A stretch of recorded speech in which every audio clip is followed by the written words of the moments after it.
It was Tuesday, October 27th. We were working the day watch out of Homicide Division. My partner's Frank Smith. The boss is Captain Lorman. My name's Friday. An unidentified woman had been found murdered in a hotel room. The cause of death was strangulation. There was no lead to the identity of the killer. We had to find him. Well, this is all of it. You find anything we can get a lead out of? Nothing too good, no. I don't think you could identify her from what we've got here. Morgue post the body yet? Yeah, this morning. How about fingerprints, Ray? They find any in the hotel room? Checked with Bergman, no foreign prints. No, dead end there. What about the woman's purse? Did it show anything? No chance. You can see this fabric here, file. Won't take a print. Contents of the purse, usual stuff. Mm-hmm. Comb, lipstick, keychain, one key on it. Half package of chewing gum. Coin purse with a dime and 2 nickels in it. That's all of it. According to the room clerk at the hotel, she had a wallet with her when she checked in there. No sign of that, huh? No, no sign of it in the hotel room either. Checked everything. Is that the only piece of jewelry found on the body, that wedding ring there? Yeah. It's a cheap ring. No markings on it. No way of tracing it. About the only thing I can tell you, she was pretty well dressed. That's an expensive bag there. Sure not a cheap dress either. Same for a coat and shoes. They cost money, too. How about labels on any of that stuff, Ray? Yeah, Joe. There's one on the coat here. You can see it right here. Benwith Department Store, Los Angeles. Coat's fairly new. They might be able to give you something on it. Yeah, maybe. The people at the hotel. Did you get anything there? Well, it could have been a little better. The woman checked in last night around 8 o'clock. She registered as John Ross and wife, L.A. Anyone see the man with her? No, nobody. Room clerk says a woman came in alone. Said her husband was parking the car, so she registered for both of them. Mm-hmm. Clerk said he left the desk a few minutes after that. Figures a man must have come in sometime while he was gone. Nobody on duty at the desk after midnight.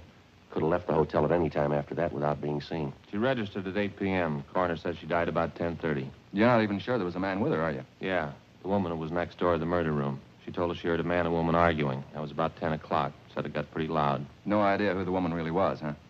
I don't suppose that John Ross and wife business means anything. That's pretty doubtful, Ray. About all we got to go on is the physical description from the coroner. She was a small woman, 5'1", 91 1/4 pounds, brown hair, blue eyes, about 31 or 32 years old. We got her prints off to Washington. You got any ideas? Well, it might be a psycho killer. How do you figure? Well, the coroner's report listed strangulation as the cause of death. Yeah. Whoever did it made sure. Her neck was broken.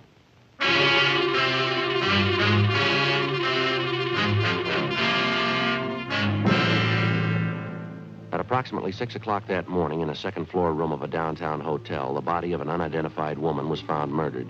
Preliminary investigation failed to reveal the true identity of the victim or the killer. As far as physical evidence was concerned, there wasn't much to go on. The deep bruises on her neck and throat, along with the crushed vertebrae at the base of her skull, indicated a savage attack. 1:55 p.m. Through the label on the dead woman's coat, we traced the garment to the department store where it had been purchased, but they had no record on it. It was a cash purchase, and the salesgirl couldn't remember the customer. Investigation during the next 2 days failed to turn up any leads. We showed a morgue picture of the victim to bartenders, waitresses, parking lot attendants in the vicinity of the hotel. They couldn't identify her. We rechecked tenants and employees at the hotel.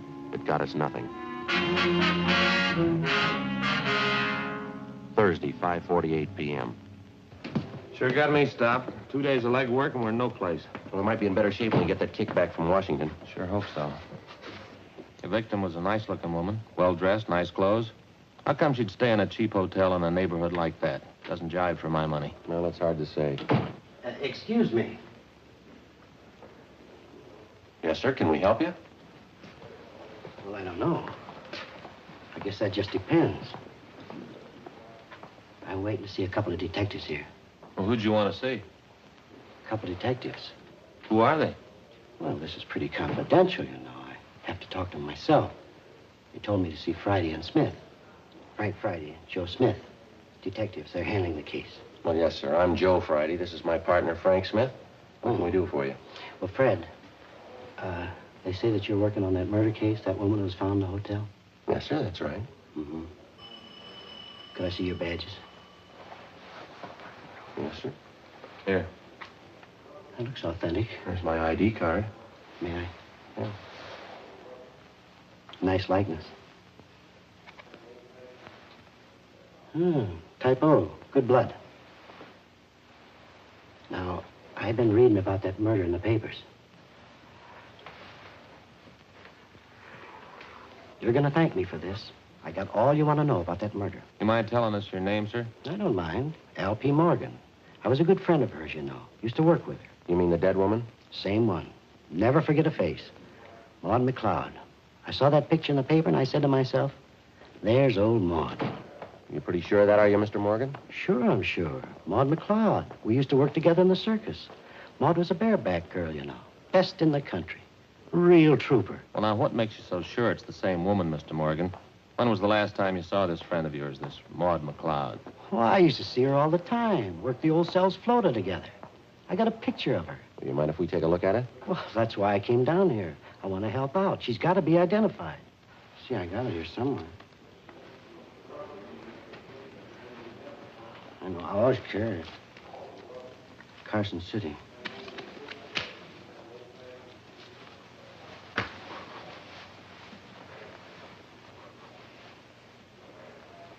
I know. Oh, here it is. It's Maud in her circus costume. Awful pretty.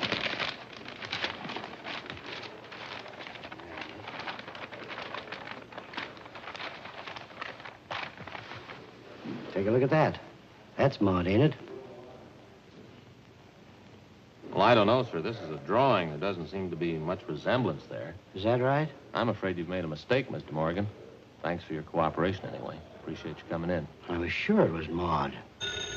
I'll get it. Homicide Friday. Oh, yeah, Ed. Uh-huh. Is that right? What'd it say? Uh-huh. Okay, fine. Yeah, we'll pick it up. Thank you. Anything? Communications. They just got the kickback from Washington on the dead woman's fingerprints. Any luck? Yeah, they got her identified. Worked in an aircraft plant during the war. Her name's Doris Frazier. I can't help but think you fellas are missing the bet. I know that dead woman. Oh, no, sir. She's already been identified, Mr. Morgan. We know who she is. Her name's Doris Frazier. That's so. Yes, sir, that's right. Well, what do you know about that? Old Maud. She went and changed her name.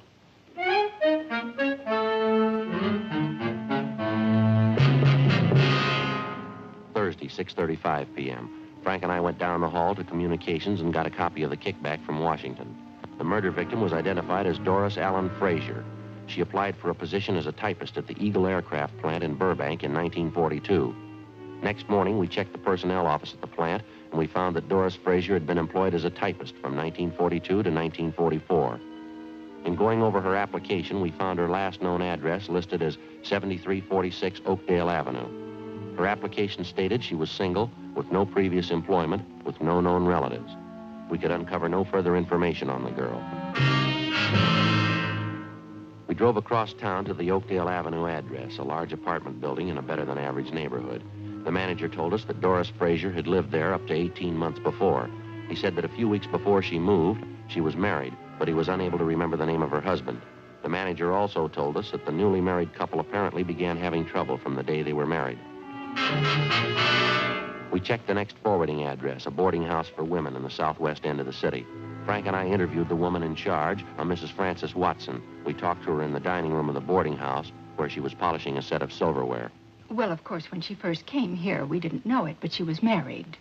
This is a home for single girls, and we have our rules and regulations, just like any other respectable place. Yes, ma'am. Well, as we came to find out later, Doris wasn't only married, but she was fighting with her husband.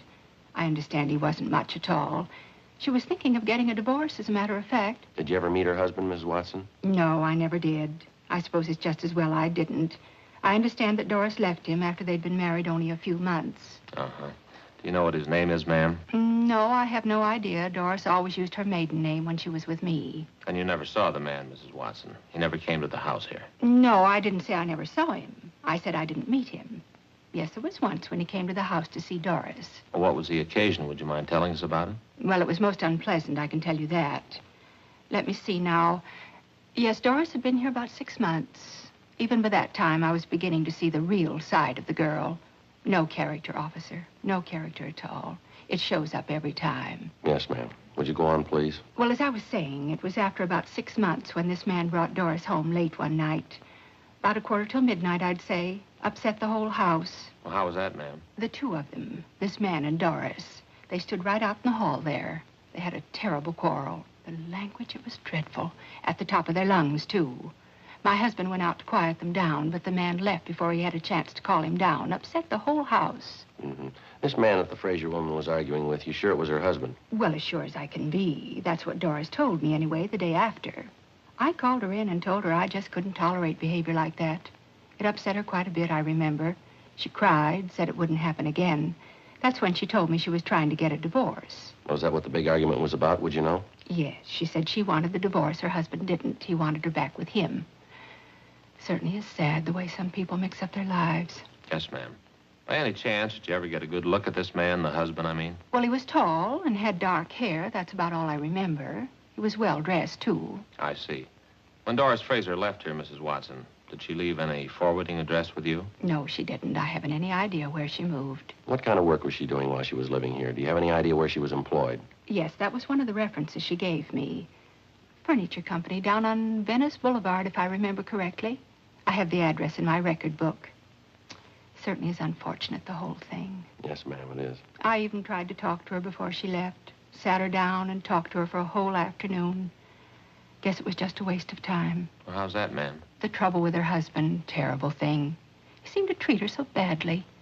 Two of them fighting all the time. I believe she was actually afraid of him. She told me he was very jealous. He drank, ran around. That's why I couldn't understand it. Couldn't understand what, ma'am? Doris, when she moved away from here, Yeah. she said she was going back with her husband. The landlady, Frances Watson, gave us the address of the furniture store where the murder victim had been employed, and we drove down to check with the personnel manager, a Mr. Collins. He said Doris Fraser had been fired from her job 10 months before. He said she'd been let out because she was constantly late for work and that she got into the habit of asking for salary advances too often. Collins also told us that he'd heard about the trouble between the Fraser woman and her husband. He said he'd seen the husband in the store several times when he came to call for his wife. He identified the husband as Stephen Arnold. The personnel manager gave us the last known address they had on the victim. The following morning, we checked it out, an apartment hotel in the East Wilshire area. She was still registered there, together with her husband, Stephen Arnold. But the desk clerk told us that Arnold hadn't been living there for the past 3 months. He had no idea where Arnold had moved, and he didn't know where he worked. While the desk clerk stood by, Frank and I went upstairs and checked the apartment. You find anything, Joe? Not too much, no. Well, there's nothing in the bedroom. Like Ray says, she likes nice things, but that's about all I can figure. Mm-hmm. What you got there? Looks like a letter she started and she didn't finish it. It's dated October 23rd. What's it say? Dear George, I've been meaning to write you before. That's all. That's as far as she got. George, huh? That's the first time we've run to that name on this deal. Yeah. Means there's more than one man in her life. A few more letters and bills here. All unopened. Yeah. Ad from a woman's store. Another ad, telephone bill, postcard. Here's one postmarked Santa Monica. Check the name of that return. Yeah. Stephen Arnold.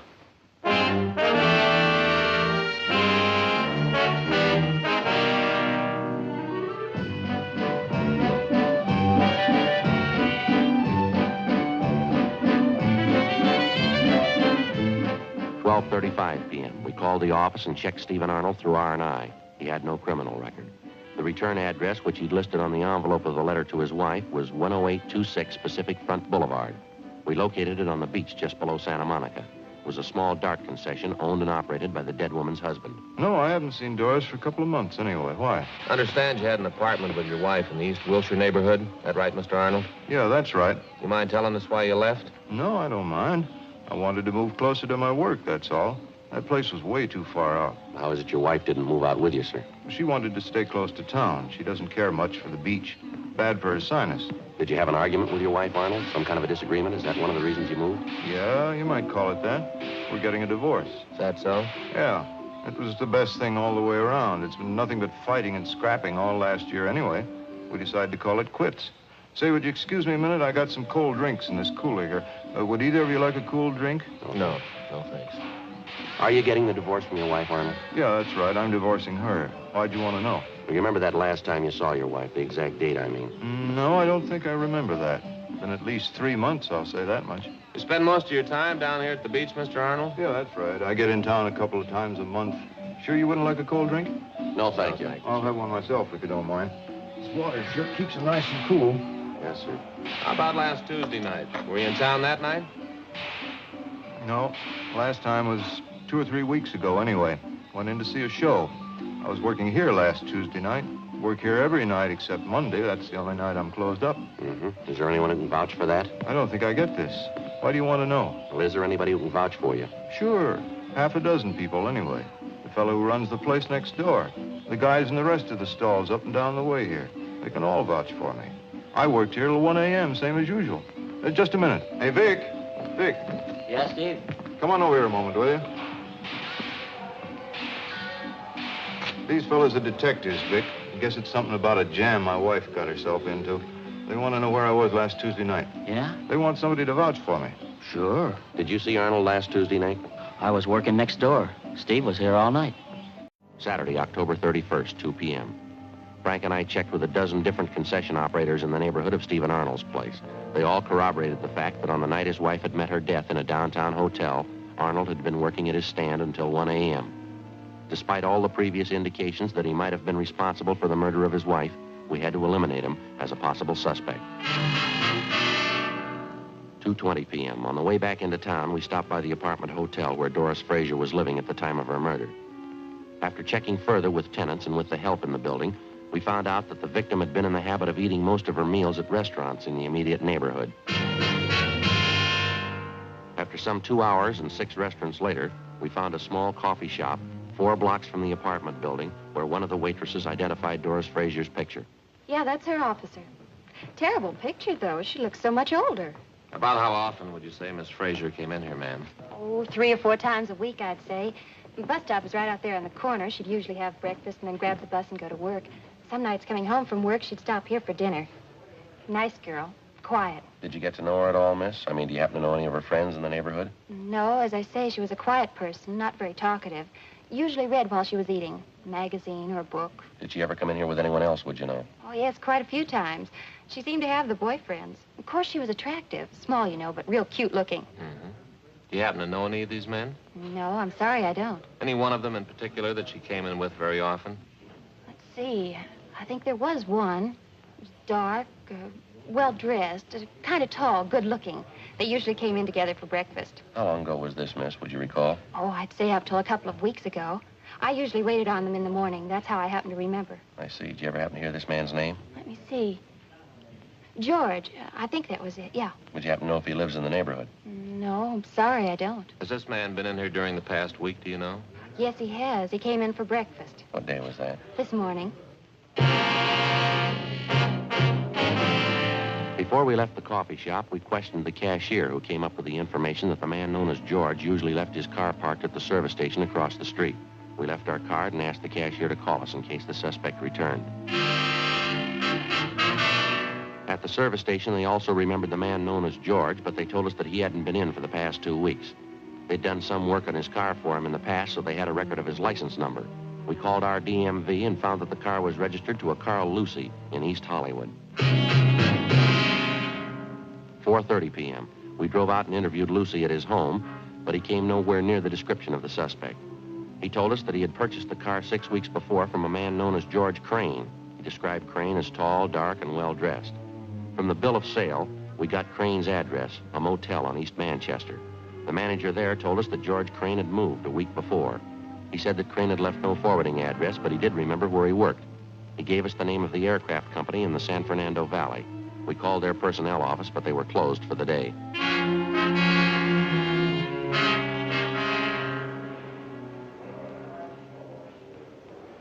Description checks out all the way. You called the night office at the aircraft company, did you? Yeah, they couldn't tell us anything. Gave us the home number of the personnel manager. Well, he's got a record. I got the package on him here. Yeah. Nothing very heavy. Drunk charge 2 years ago, another one last year. Disorderly conduct, resisting arrest. That's about all. I get it. Homicide, Friday. Who? How's that? Oh, yeah. Yes, sir. No, I'm afraid not. Well, we sure. Certainly. Yes, we are. Yes, sir. Thanks anyway. Right. Goodbye. Well, that does it. Who was it? You know that guy was in here the other day, that Al P. Morgan? Yeah, what do he want? He wanted to buy us a drink. He's celebrating. Huh? His old friend Maud. He just found her.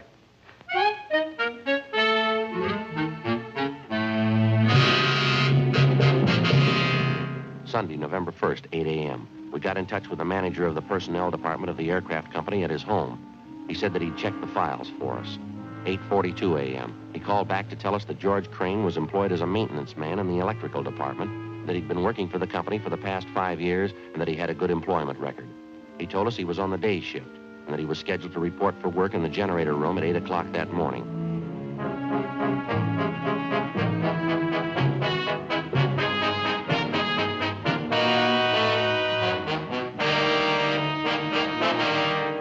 Frank and I got in the car and drove out to the valley where we located the murder suspect, George Crane, at work in the generator room of the aircraft factory. Do you know a Doris Fraser? Doris Fraser? No, I'm sorry, officers. I don't know anybody by that name. How about Doris Arnold? Do you know that name? Arnold? No, I'm afraid not. What's it all about? You own a car? Yeah. It's a dark sedan. Had it very long? A couple of weeks. Last one I had was giving me a lot of trouble. Did you trade it in?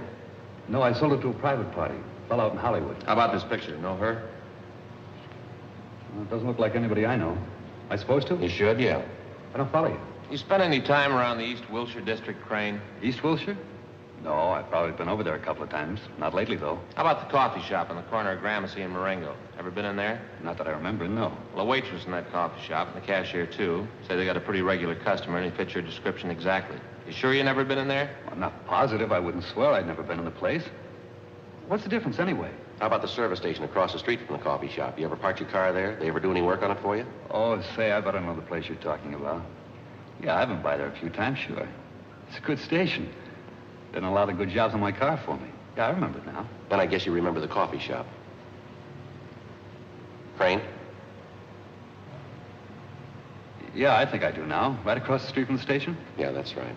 Well, what do you want to know about it? When's the last time you were in there, Crane? Well, to tell the truth, I couldn't be sure. We talked to a waitress in there yesterday. Said you were in that morning for breakfast. Do you remember that?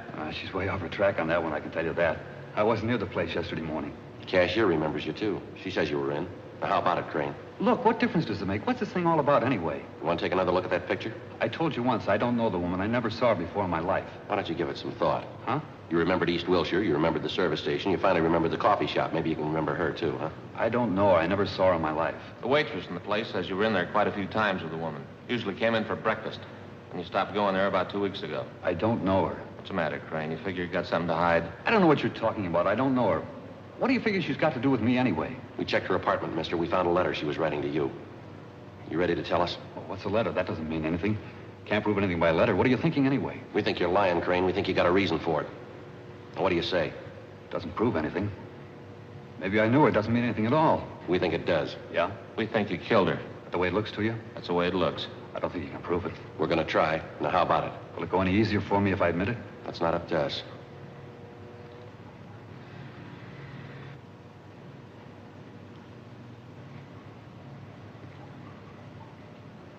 I don't know why I did it. What am I going to give for a reason? I wouldn't know, Crane. I don't know why I killed her. Sounds funny, doesn't it? No reason at all. I just killed her. What am I going to tell him? If I don't have a reason, how can I ask him to let me off easy? How can I ask him? I don't know, but they'll have an answer.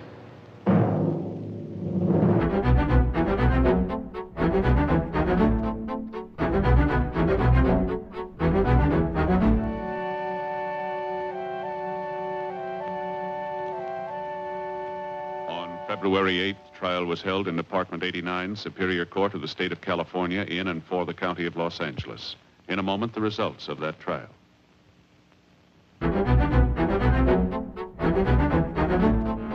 The suspect was tried and convicted of murder in the first degree.